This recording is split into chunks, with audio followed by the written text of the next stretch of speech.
Major spoilers for Squid Game Season 2 ahead. As I said in my last video, I think Squid Game Season 2 was even better than Season 1. Now it's time to get into more specifics about what made this season so compelling for me. First of all, we have to talk about the frontman returning to the games as Player 001. This was the best twist so far I've seen in the whole show. When he voted to keep the games going and turned around and we saw his face, I just knew our boy 456 was absolutely cooked. But I thought since the old man from last season, who was also Player 001, turned out to be the original creator of the games, that 456 would be able to put these puzzle pieces together. I mean, the frontman knew his name, and when 456 questioned him on that, the frontman was like, I overheard someone else say it. Which, like, yeah, that is how men learn each other's names 99% of the time. But after Player 001 from the last games turned out to be the creator, I was shocked that they'd never had 456 figure this out by himself. It seemed like the obvious angle to take. But he stayed oblivious. And speaking of the frontman, I was pretty damn confused by his motivation to play anyway. Yes, at first he is the tie-breaking vote to continue the games, but after that, he doesn't really accomplish anything for the game runners. He constantly helps out 456 in winning every game, votes no on every subsequent vote after, and even helps 456 try to escape from the games. Seriously, I thought that once the frontman got a gun from one of the guards that he would shoot 456 himself, but he actually killed some of the guards. Damn. Talk about committing to the bit. And then once 456 and the Alliance actually get close to the headquarters, that's when the frontman finally returns to his post and puts his mask back on, which kind of just made it confusing. I mean, what was the point of him playing? After he kept the games going initially, it then seemed rather confusing what his motivation actually was. But to compare this plot angle to the old man from the first season, it was a really nice contrast to actually know that 001 was the frontman the entire time. It just added so much tension to the whole season. And in season 1, we didn't know that the old man was the creator of the games until the final episode. It was a cool twist for sure, but season 2's approach added much more mystery and tension by having the cat be out of the bag immediately. Moving on from that though, I was very surprised at how few characters we knew died this season. From everyone we meet, the only characters that really died was Thanos and the girl who was nice to the trans woman, and everyone that tried to help 456 take over the games. Thanos was a real highlight of season 2. He's probably my favorite contestant we've met at the games in either season. He pretty much played the same role as the bully from season 1, but Thanos was just a way more entertaining character than the bully was. Thanos was a character that you love to hate, while the bully from last season was just a guy who you hate to hate, you know? I'm sure a lot of people were disappointed that we only got 3 games this time around. We spent much more time on the democracy of the whole games this season. It didn't really bother me though. I was just more interested in the drama of the characters rather than whatever game was next. But let's talk about season 3 theories. First of all, it feels pretty set in stone that the frontman's father is the old man from season 1. During season 1, the old man said that his son couldn't drink milk, and during season 2, the frontman said that he can't drink milk. Considering the old man started the games and the frontman runs them now, it seems pretty obvious that this is a major clue that the frontman is the old man's son. And it also reveals the worst part about the atrocities of these games. The corporate level is deeply influenced with nepotism.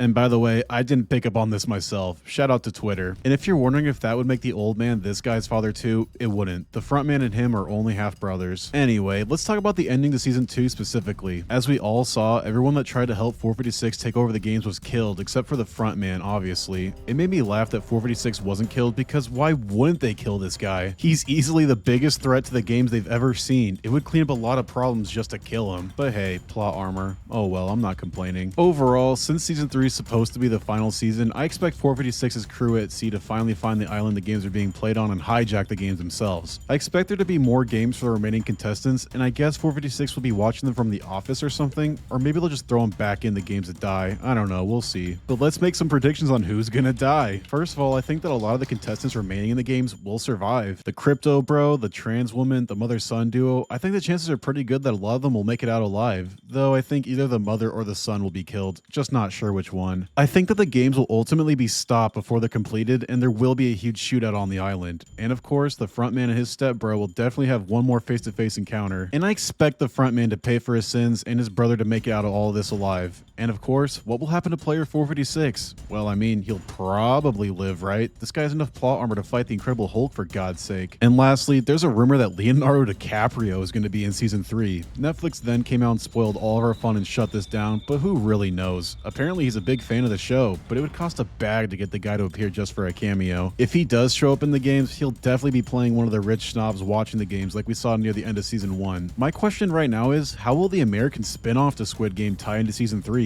Originally, the American show was going to be a remake of sorts, but now apparently it'll tie into the show. But with the Korean games potentially finished, I'm just curious how the American show will tie into that. And according to leaks, season 3 of Squid Game will release in June, and I can't wait to watch it and cover it on this channel. So if you enjoyed this video, subscribe and stick around to hear my thoughts on season 3, and let me know your own theories down in the comments below and what you thought about season 2. That is all for today. I hope all of you have a great day.